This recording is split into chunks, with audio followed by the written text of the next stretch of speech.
Hey guys, it is Peggy, and I'm still here with Kathleen Lisson, and we are going to talk about her new book, Plastic Surgery Recovery Handbook. I was going to say recovery, I don't know what I was going to say. Anyway, Kathleen is... Did you actually read this book? No, I didn't. Okay, great. Not at all. This is like every book club we've ever been to where like the person who organizes the book club doesn't read the didn't get a chance to read the end of the book. Right, no. But... You know, Kathleen's been on with me a ton of times, and she is an expert in all things massage therapy, lymphedema therapy, plastic surgery therapy, anything that has to do with your lymphatic fluids and moving. Mm-hmm. She is the one to talk to. So she has several books out now. Yes. And this is the newest one. Yes. And I've been trying to get her to LA since this came out. So yes. I kidnapped her last night and told her she can't go back to San Diego until she does a vlog with me. Here I am. So talk. Super. Tell us, yes. Yeah. So this is my new book. It's Plastic Surgery Recovery Handbook. And it's available on Amazon. So this is the book that I give to clients who come in after the liposuction, after their facelifts, looking for help because they have a lot of swelling. Uh-huh. And they have a lot of questions. So I've been helping people for over 3 years after plastic surgery. So what I did is just listen during the session to everything that the clients are asking me over and over again. And I always want to give the right answer. So I looked into the actual research, to actual research journals, and pulled out the answers to all the questions. So when I go to see a client, when a client comes to see me, they have the choice of, you can see ones that have like 20 questions in their mind, and they're really stressed out and they're anxious and they have a lot of swelling and a lot of pain after their surgery. And to be able to give them the resource and just say, you know what, the answers you want are in this book, so you can relax, you can enjoy this session, and you can read the book. And then if you have any more questions, you can always contact me, or at your next session, in a couple days when I see you again, we'll get answers for them. But this has really been, I've had so much good feedback from people, my clients who come in to like the third visit and they're like, oh, I was reading their book. And you know what? It's just, they walk into the first visit and they're kind of hunched over and they're in a lot of pain and swelling. And there's that, in the week or two, definitely the first week or two after surgery, there's this thing that we call plastic surgery blues. So it's kind of like buyer's remorse. What did I do to my body? I heard it was going to be painful, but I never thought it was going to be this painful. And they're just kind of, they're sad, they're kind of broken a little bit. And then after the massages, when they start peeing, when they start seeing those symptoms, they start feeling better every day, they have the tools, and they come in, they're like, I read your book and it said this, and then I did this, so I'm really, confident. And it's just that confidence that someone at 2 weeks, 3 weeks after their surgery is like, this internal confidence comes into them, and they kind of know that they can handle it. Right. And they're not just like deer in the headlights. Oh my God, what did I do to myself? So it's great. And I actually have the very end of the book. I'm really glad that I did this. But at the end of the book, after all the, you see all the research studies, I put something called plastic surgery, the post-surgery diary. So this is a few pages long. So it's every single day. I want you to write just a sentence or two. What has improved today versus yesterday? And then at that 2-week mark, at that 10-day mark, when you're like, oh my gosh, because you'll have like a little regression where, you'll try to do too much. You'll go to, oh, I feel a little bit better, so I'm going to go shopping and do some chores and do some cooking. And then the next day you're like on your back again. Oh my God, what did I do? Right. And you're like, am I ever going to fully heal? I just say, you know what, look at the diary and see where you were a week ago, see where you were 2 weeks ago. And that kind of gives you that emotional, oh, okay, I am improving. I am getting better. Because sometimes when you stare at yourself, especially after a facelift, if you stare at yourself in the mirror every single day for like 20 minutes, 8 times a day, you're never going to see any improvement because you're looking too many times. So having the resource and then the diary in the back of the book has really helped people. Right. Yeah. Well, that's cool. Yeah. I'm really glad you did this. And I'm Yeah. always excited because you do little clips on Instagram and YouTube and, talk about the different little things. Yeah. And there's, I've never had plastic surgery, but I do have the lymphedema. So I'm always constantly, how do I move lymph fluids? How do I take care of this? And, it's a lot of it is the same, Yep. So. Yep. So I also brought some toys. She always brings toys. So yeah. So this, everyone gets a copy of this if they've had the plastic surgery, any type of plastic surgery, because it's more than just liposuction.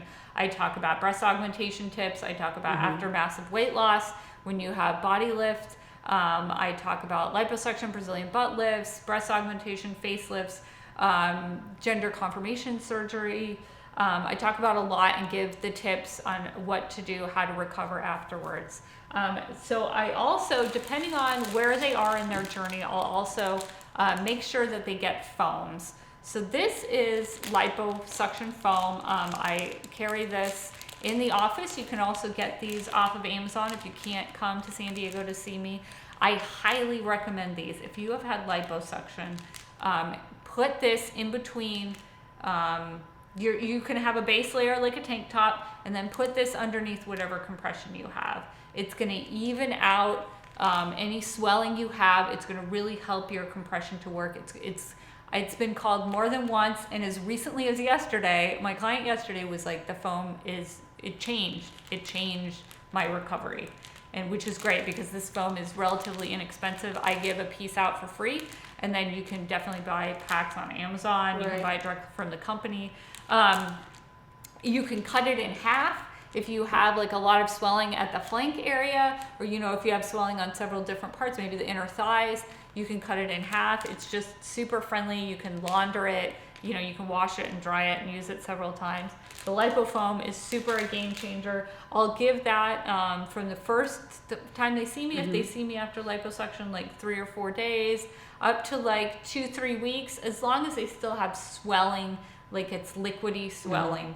I'll give them the lipofoam. With lymphedema, I use foam. I wrap with foam. And that's where it comes from. It's not just, I've seen, so there's a lot. So you can go on a Facebook group, you can go on the internet, on some website, and there's a lot of advice for after plastic surgery. But I took training and I, focus on research in the book, and I use the tools that they taught me in as a certified lymphedema therapist.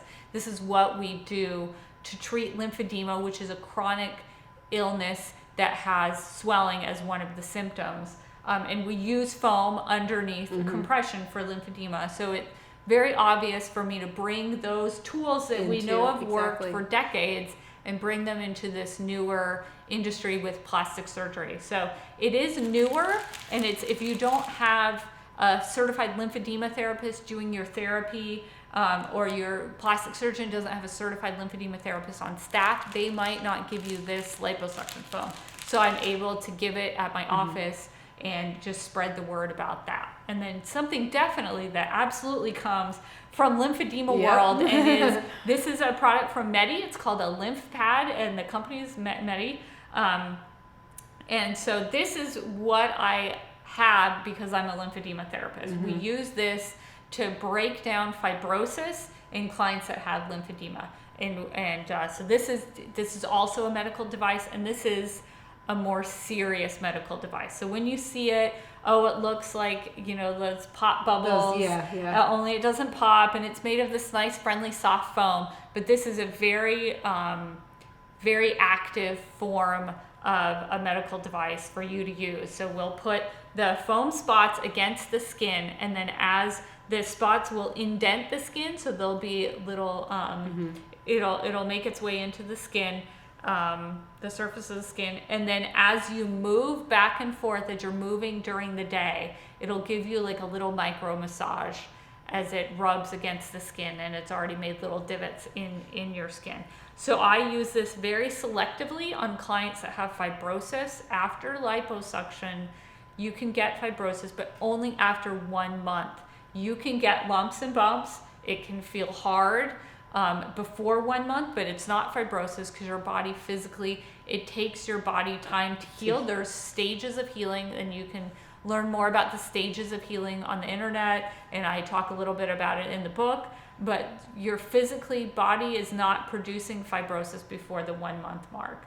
So I give this to people after 1 month. I have had clients come in up to 18 months after their surgery and they're not satisfied with their final result, and I can still help them with some of the tools I have in the office to improve the way that they look after their liposuction. So it's never too late to come.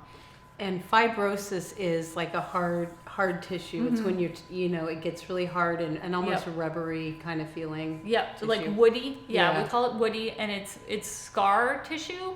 Also is helped by this type of, I call it dot foam. It's called a Medi lymph pad. That's its official name. Don't go searching the internet for dot foam. Or you'll only see pictures of me talking about dot foam, because that's my word that I just use in the clinic for it. So, and then again, I will cut this in half, and I will use, if there's swelling on the flanks, if there's fibrosis on the flanks, and then this can move around anywhere. I also use a smaller piece of foam that's oval, mm-hmm. and that can definitely move around. That's a flat foam, oval foam that I can mm-hmm. move around, and then you just put it underneath your compression garment, and it will spot reduce. The tiny little ovals will spot reduce the swelling, just a little extra pressure wherever you need it, because often the way a person's body is different than the way the medical compression garment is. So if they're long torso, the garment stops here and their bra stops here, and then there's going to be swelling in the middle.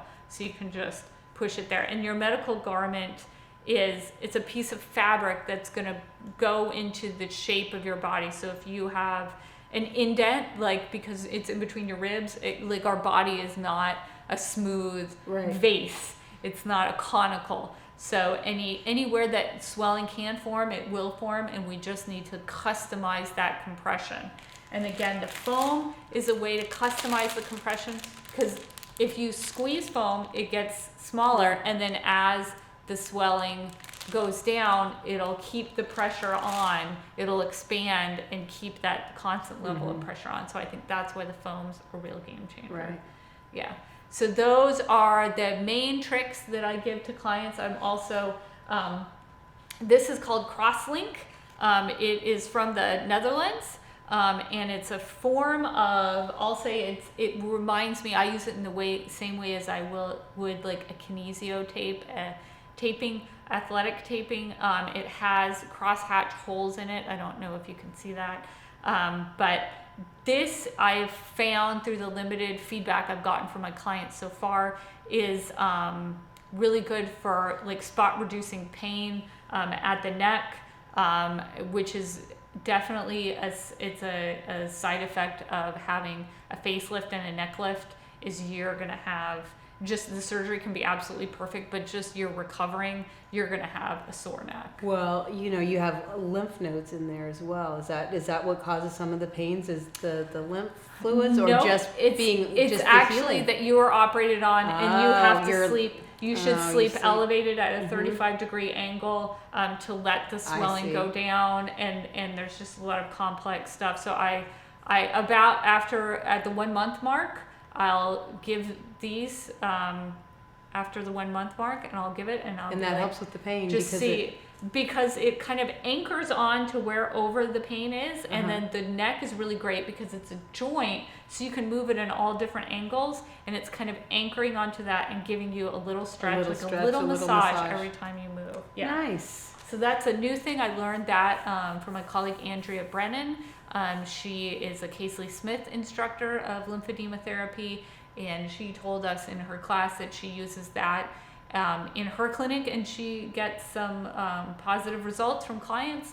So we were all like, everyone in the class is like, we got to get it, we got to try it. Wow. This is how ideas spread. They spread through all of us certified lymphedema therapists taking classes, networking with one another, getting the solutions. There are some really amazing therapists, lymphedema therapists like you, that actually care about people and want to help. And I love that you like write books and you're like, okay, here, follow this. You're not alone. This is okay. You're going to be fine. Just, Yeah. you know, because it's when you're going through something, you know, when you're in the middle of something, it feels like it's never going to end. Yes. Yep. So. Yeah, and if you have lymphedema, your certified lymphedema therapist is a resource that you can definitely, you know, bring your questions to.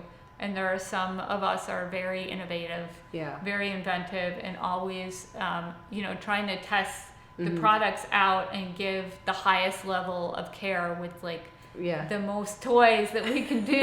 Because sometimes, you know, like our first line that, you know, everyone learned doesn't work for everyone. So everybody's let's try body's something different. Yep. Let's mix it up. And people's bodies can be, it could work 5 years ago and it doesn't work now. So we try something different now. That's so cool. So make sure you grab her book and look her up, follow her. You're on YouTube, you're on Instagram, you're on TikTok. I'm on TikTok.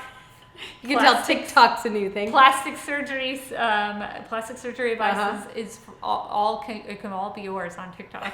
If you follow me, so the hashtag plastic surgery, hashtag liposuction. There you go. Yeah. Well, thanks so much for sharing. Yeah. All right. Thanks.